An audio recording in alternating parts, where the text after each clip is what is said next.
So apparently there's this big WTF game, what the heck is happening title that's coming to the Nintendo Switch 2 that Reese Kiwi Talks Riley, a video game developer interviewer. He's interviewed over 150 plus game developers and is best known for his Retro Studios game development work, Bethesda interviews, and all sorts of stuff. Over 60 million views. That's what his bio reads on Twitter. I've spoke with him as well. Seems like a good dude. He drops by the streams every now and then. I do think that he's genuine when it comes to his love of video games in the industry, and he absolutely has some insight and potential stuff that could be happening with the Nintendo Switch 2. And apparently there is something that's massive when it comes to a new game coming to the Switch 2 platform that he's teased before. He said that there was, I think it was like last year or it was earlier this year. I can't remember exactly when. I think it was late last year. He said that there is a game that made him say WTF, like why is this game or how is this game on the system? And back then we're like, okay, well, he's just saying that, whatever. We don't know what it is. But now he actually put out a riddle. Like the Riddler. Riddle me this, riddle me that. Like fake Batman over here when it comes to the Riddler's challenges, because he put out this picture that shows 7 different games, the WTF and the thinking emoji, and then a riddle. And the riddle goes like this. I sit beside legends, though none are my kin. I'm sold their same keys to let players in. I share the same screen and I share the same light, yet my bloodline says I don't belong to the fight. What am I? And with multiple games here, we're going to go over them and we're going to try to eliminate what it is and what it can't be. So he has Monster Hunter Wilds, Death Stranding 2, Power World, Black Myth Wukong, Halo Combat Evolved, the remake, Horizon Zero Dawn Complete Edition, and Bloodborne. Now he also adds this comment too, before we get into what game it could be, he adds this comment saying, LOL, people are so fixated on the image that they aren't analyzing the riddle. And once again, it's so vague in saying that. Is the game on there? Is it not? What do you mean by that? People are just analyzing the picture. Of course, people are just going to look at the pictures. They're going to look at the riddle, but they're going to look at the pictures too and go based off of that. So to me, I think that in order to put up these pictures and to make this riddle, the game has to be there. It has to be one of these games. If you look at the riddle, I talked about it before. We took a look and we analyzed it on my stream, and essentially it's came down to 1 or 2 games, and let's just break it down. So Monster Hunter Wilds, to me, that's not a WTF game. That's something that we kind of already know Capcom wanted to do. The game is selling okay, but it's not selling as much as Capcom wanted to, and the Nintendo Switch 2 is blowing up in Japan. Obviously, a Nintendo Switch 2 version would be something that Capcom would want to do if they can get it done, and if they don't have something else that they're going to set up like Monster Hunter Rise was for the Nintendo Switch 1. So that's very clear, to me at least, that Monster Hunter Wilds wouldn't be the WTF game. It's also on Xbox Series S, so just, to me, it doesn't make sense for that game, especially as a Japanese game and as the fact that Monster Hunter is just something that's big on Nintendo platforms. Death Stranding 2, yeah, that might be more of it, but once again, Death Stranding, it's a game that's multi-platform before with Death Stranding 1 that came to Xbox, it came to PC. Yes, it wasn't on any Nintendo platform, but still, it just seems like something that's eventually going to come to Xbox. So I do think that eventually it's going to come to other platforms. Maybe not Nintendo, but it just doesn't seem like that's the game either. Power World, because of the lawsuit, this makes the game like it'd be crazy because of that lawsuit. But if there wasn't the lawsuit, it wouldn't be that crazy that this game was coming over, because there's a bunch of different Monster Tamer games that are on the Nintendo Switch 1 and that can be played on the Nintendo Switch 2. So to me, Power World also isn't the WTF game. Next up is Black Myth Wukong. Once again, it just seems like a game that could come over to the Nintendo Switch 2. It's on Xbox Series S. It's already multi-platform. It's a game that sold a ton of copies. Maybe they want to extend their reach a bit more. So to me, that doesn't seem like a WTF game.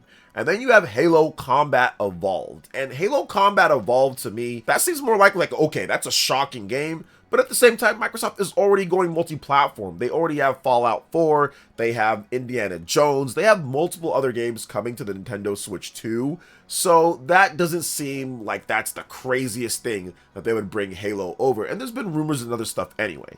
Now, the last 2 games here are Horizon Zero Dawn and Bloodborne. And these 2 games to me seem like they'd be like the crazy type of game. Let's just start with Bloodborne. Bloodborne, because that game has never been ported to any other platform. Outside of the PlayStation 4, it's only on there, and they just have not decided at all what to do with this game. Now, is there something that Sony and FromSoft want to do with this? Is there some type of remake that they're going to do? Potentially. Maybe that's the reason why it's taken so long. But that would be a crazy announcement, considering the fact that people have been begging for Bloodborne on PlayStation 5 or some type of PC release, to the point where people are recompiling it and making it or trying to get it running on the PC platform, or maybe they even have something going. So I can understand like how Bloodborne would be like, okay, that's wild, but it just doesn't seem like that's the game. It just doesn't seem like that based off of what's happened before.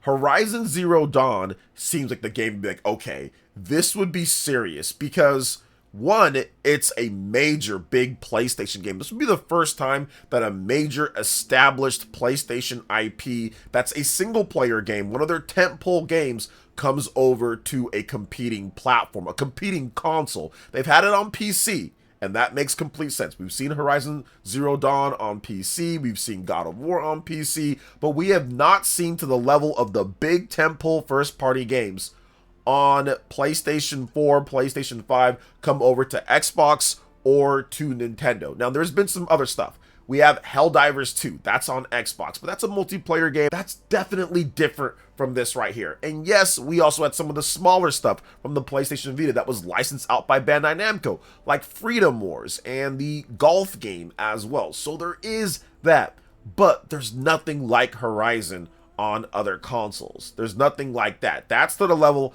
of a God of War at this point. That would be like them putting God of War on Xbox or on Nintendo Switch, and they haven't done that yet. However, people can say, okay, this seems more likely because of the Horizon Lego game. And that to me is what makes this to where maybe it does happen, because it would be like a shocking WTF type of thing, because it's Horizon, it's a single player tentpole game coming over to a competing platform. But at the same time, they did put the Lego game on there to maybe get players familiar with Aloy and who she is and all of that. So it would make sense, but it would still be shocking, and there would be some type of meltdown, at least for some people that I think on Twitter, about this. It would be a big deal if they brought over Horizon. So to me, I think that's what the game is that Reese is talking about, just because it doesn't seem like it's any of these other games, or that wouldn't be a WTF type of thing. It would just be like, okay, yeah, sure, I guess Monster Hunter Wilds or Black Myth Wukong. Palworld will only be that way because of the lawsuit, but just removing that, it'd be like, okay, whatever. Bloodborne would be crazy, and that would definitely be something that would be wild, and the internet would be going absolutely ballistic with that. But I think that what's more realistic would be Horizon. That seems like it'd be a more realistic thing to me at this point. So we'll see what the game ends up being. The Nintendo Direct is coming up, so maybe they announce this at the upcoming Nintendo Direct, or maybe sometime this year. We'll see. He's teasing it more heavily now. He's got riddles, the Riddler, Batman Arkham Asylum, or Batman Arkham City, or something like that. So maybe you guys can solve the riddle. Let me know in the comment section below what game you think it is. All right, and moving on to the next topic here, guys. We've got an update on Virtua Fighter 5 REVO World Stage for the Nintendo Switch 2. We've got the release date in addition to a beta that's going to be happening. So this game will be launching on March 26th. Publisher Sega has announced the open beta is going down on February 19th to the 24th. So Virtua Fighter 5 REVO World Stage first launched for the PlayStation 5, Xbox Series, and PC via Steam on October 30th, 2025. In the West, a physical edition game keycard of the title will be available for the Switch for $49.99. This includes the 30th anniversary swimsuit costume set for all characters, Legendary Pack, Yakuza Series Pack, Virtua Fighter 30th Anniversary Music Selection, and Virtua Fighter Pre-Production Secret Materials. All right, good stuff there. You guys are checking out the trailer. Here's a bit more information on the game. Countless rivals, one champion, conquer the world stage where legends are made. Now, this game does introduce a brand new world stage mode where you'll face fierce opponents in global tournaments, conquer 7 booths, and battle against rivals based on real-world player data to claim your place as an ultimate fighter. The battle doesn't end there. Sharpen your skills further and dive into side tournaments packed with unique matchups and even more challenges. You have some additional features here: cross-play, play seamlessly across PlayStation 5, Xbox Series, and Steam, in addition to the Nintendo Switch 2,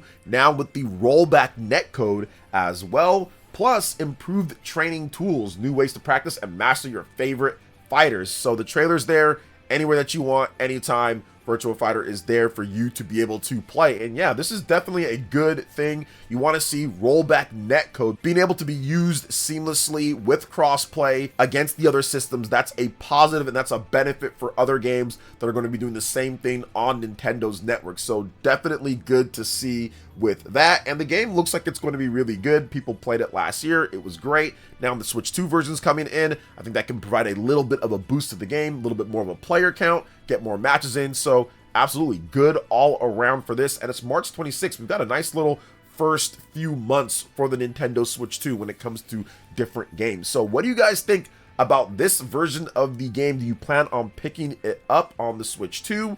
Let me know in the comment section below. All right, and for the next topic, we're going to discuss a game that I'm super excited. I'm always hyped to talk about it, and that is Dragon Quest VII Reimagined. We've got a brand new Adventure Log Part 3. I've been covering this series that they've been doing, the Adventure Logs, and I've been covering Dragon Quest VII quite a bit on the channel because I do think that this might be, for me at least, maybe not for everybody, but this might be the best Dragon Quest game that I've played based off of the demo. For those who don't know, there is a demo that you can go play right now on the Nintendo Switch 2, PlayStation, Xbox, PC, and that demo, the data transfers over to the main game. And what I like about this, if you've played Super Mario RPG, and of course if you've played Dragon Quest, you'll feel familiar with this, but the graphical presentation, the music, the art style, everything just kind of, I would just say, melds perfectly with this. That makes this Dragon Quest game just feel different. On top of the fact that you didn't see it a ton because the original release wasn't really popular here in the US, and then the DS remake, people didn't really